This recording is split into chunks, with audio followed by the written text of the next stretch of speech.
बच्चों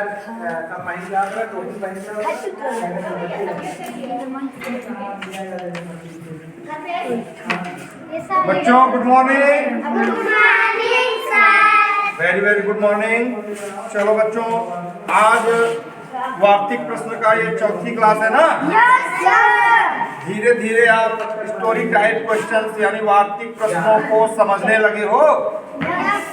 हाँ चलिए, अब आइए देखिए, वार्तिक प्रश्न हम आपको फिर कराते हैं। अब हम आपकी थोड़ी थोड़ी सहायता करेंगे, कुछ प्रश्न बदल गए हैं, ठीक। तो जो प्रश्न कठिन होंगे थोड़ी थोड़ी हम आपकी सहायता करेंगे, बाकी आप लोग खुद से समझोगे, ठीक है। और होमवर्क दिया जाता है, याद करने को दिया जाता है, उसे बेटा रोज किया करो, ठीक। उसे क्या किया करो? रोज। बहुत हिलाइए मत, ये हिला रहे, उसे रोज किया करो, ठीक। अच्छा, आप लोग चीजों को कल पे टाल देते हो, सर आज नहीं कल कर लेंगे, आज नहीं याद कर पाए कल कर लेंगे, ये गलत बात है, ठीक है। क्यों? एक दोहा है, उस दोहे से ये आप सीख लीजिए कि हमारे पुराने जितने भी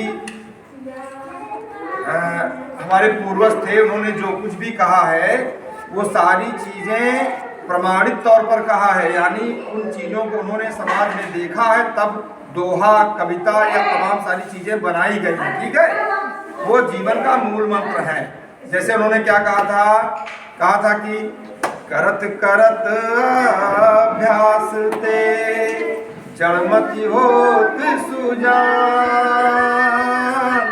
रसरियावत जात ते सिल पर परत निशान। कई बार हमने आपको सुना है ना, बार बार मैं आपको कहता हूँ, ये एक कहानी है। एक वरदराज था, वरदराज एक नाम का एक ब्राह्मण बालक था। वो बहुत गरीब घर में पैदा हुआ था। उसकी माँ चाहती थी कि मेरा बेटा पढ़ लिख करके कोई अच्छा काम करे, मेहनत मजदूरी या गरीबी में अपना जीवन यापन ना करे। तो उसने तब गुरुकुल पद्धति चला करती थी। कैसी पद्धति हुआ करती थी? गुरुकुल पद्धति हुआ करती थी। उसने अपने बेटे के लिए सत्तू, तमाम इत्यादि चीजों का प्रबंध किया और उस बच्चे को ले जाकर के गुरुकुल में उसका एडमिशन कराया, ठीक है। अब एडमिशन करा दिया, वहां पर गुरुओं के भरोसे छोड़ दिया, लेकिन वो थोड़ा बालक थोड़ा जो है मंद बुद्धि का था। मंद बुद्धि का क्या कहेंगे, थोड़ा सा ध्यान नहीं देता था। तो धीरे धीरे समय जैसे बीतता गया, उसकी चीजें चूंकि ध्यान देता नहीं था। जैसे आप लोग में कुछ लड़के हैं, जैसे मैं समझा रहा हूँ तो कुछ लोग पेन हिला रहे हैं, इसी को कहते हैं मंद बुद्धि, ठीक है। अगर हम कुछ आपको बता रहे हैं, बराबर उस पर फोकस करोगे, उस पर ध्यान दोगे, ध्यान केंद्रित करोगे, तब चीजें आपको समझ में आएंगी। और जैसा हम कहें, जैसे आपके अध्यापक या घर वाले कहते हैं, गार्जियन कहते हैं, वैसे ही काम करते रहो। तो वो जब छोड़कर आए, 1 महीने बीत गया, वो उसके जो है शिक्षा दीक्षा में उसके बड़ा कोई सुधार नहीं था। तो वहाँ के गुरुकुल के जो टीचर थे, गुरु थे, उन्होंने उसको कहा, भैया तुम जाओ घर, तुम पढ़ लिख नहीं पाओगे। तो अपना बोरिया बिस्तर बांधा और लेके चल दिया। बड़ा निराश था, बड़ा उदास था कि घर जाकर के अपनी माँ को क्या बताऊंगा। माँ ने इतने प्यार से, इतने उम्मीदों से हमको यहाँ पर भेजा था और मैं पढ़ लिख नहीं पाया, लगता मैं पढ़ लिख नहीं पाऊंगा। वो रास्ते में आया, उसको बहुत तेज भूख लगी, प्यास लगी, तो वहीं पर एक कुआं था।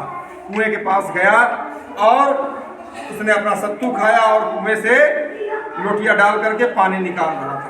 तो अचानक उसने देखा कि रस्सी तो मूंज की है, मूंज यानी बहुत नरम होती है ना, और उस पर कुएं पर जो गड़ारी लगी हुई थी वो पत्थर की थी। किसकी थी?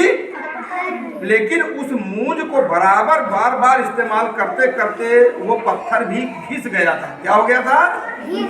तो वहीं से ये दोहा बना कि करत करत अभ्यास ते जड़मति होत सुजान, यानी बार बार प्रयास करने से जड़मत यानी मूर्ख भी बुद्धिमान बन जाता है। किस प्रकार? जैसे कि रसरियावत जात ते सिल पर परत निशान। जैसे रस्सी बार बार खींचने पर पत्थर को काट दे रही है, वैसे बार बार प्रयास करने पर हमारी बुद्धि जो है पैनी हो जाएगी, हम पढ़ने लिखने में तेज हो जाएंगे, ठीक। बात समझ आ गई? इसी तरह से किसी चीजों को कल पे मत टाला करिए। कल करे सो आज कर, आज करे सो अब पल में परलय होएगी, बहुर करोगे कब। मतलब कि जो काम कल करना है उसे आज ही कर लो, जो आज करना है उसे अभी कर लो। क्यों? क्योंकि पता नहीं अगले क्षण का कोई भरोसा भी कि नहीं है। बात समझ आई? मौका मिले या ना मिले, बात सब समझ आ गई? क्लैपिंग करो एक बार, फिर आइए हम लोग अपने काम करते हैं। देखो बच्चों, आज हमने आपको 5 प्रश्न दिए हैं। इन 5 प्रश्नों को आपको करना है। आप खड़े होकर के बताएंगे कि गुरु जी इसमें क्या है। जो भी गलती होगी हम आपकी सहायता करेंगे। ठीक, धीरे धीरे ऐसे हम आगे बढ़ते जाएंगे और आप एकदम एक्सपर्ट हो जाओगे वार्षिक प्रश्नों को करने में। चलिए, पहला प्रश्न है, एक पेटी में 144 सेब आते हैं, रमन के पास इतने सेब हैं, इन सेबों को रखने के लिए कितनी पेटियों की आवश्यकता है?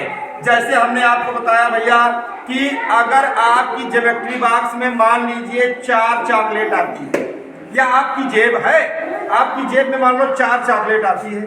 ठीक, एक जेब में 4 चॉकलेट आती है और हमारे पास कुल 12 चॉकलेट है। अब आपको हम कह दें कि 12 चॉकलेट रखो, तो कुल कितनी जेबें आपको लगवानी पड़ेंगी?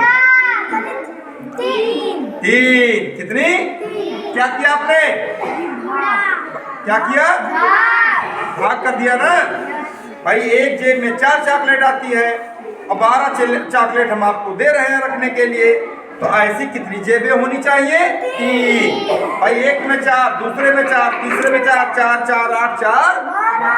बात समझिए। इसी तरह बेटा, एक पेटी में 144 सेब आते हैं और रमन के पास इतने